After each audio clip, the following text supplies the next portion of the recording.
Je suis le pain de la vie. Celui qui vient à moi n'aura plus jamais faim. Celui qui croit en moi n'aura plus jamais soif. De quoi ai-je faim? De quoi ai-je véritablement soif?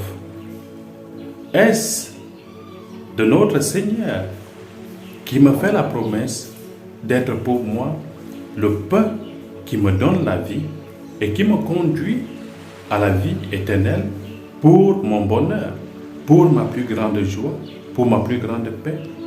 Ou alors, ma faim et ma soif sont autre chose? De quoi ai-je faim?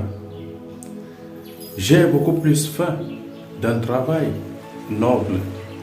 J'ai beaucoup plus faim d'un logis où m'abriter. J'ai beaucoup plus faim des biens matériels pour sortir enfin de la galère et de la pauvreté.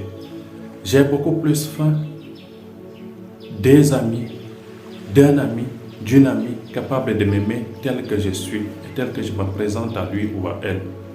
J'ai beaucoup plus faim d'un époux, d'une épouse fidèle. J'ai faim et soif aujourd'hui de fonder une famille, d'avoir des enfants, de vivre heureux. Voilà les différentes faims et soifs qui creusent à longueur de journée nos cœurs, frères et sœurs. Et derrière la poursuite de tous ces biens matériels, hélas, l'homme se retrouve souvent désolé, malheureux et triste. Nous les poursuivons en dehors du Seigneur. Nous les poursuivons hors du Seigneur. Et pourtant, le même Seigneur se présente à nous comme étant notre véritable chemin. La vérité et la vie.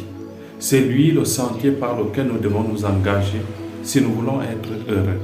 C'est lui la vérité qui éclaire tous ces mensonges qui meublent notre société. C'est lui la vie qui nous remplit véritablement et qui nous donne de vivre dans la joie et dans la paix.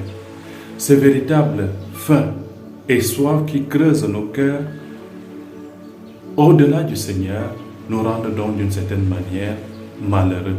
Et tôt ou tard, on se rend compte qu'on a couru en vain, ou pire encore, on finit par nous engager dans des choses qui nous transforment en véritables esclaves et qui font de nous, malheureusement, des personnes qui perdent toute leur dignité par poursuite de la vaine gloire, par poursuite des richesses qui ne nous conduisent à rien, par poursuite d'un bonheur qui n'est pas le bonheur que Dieu veut pour nous.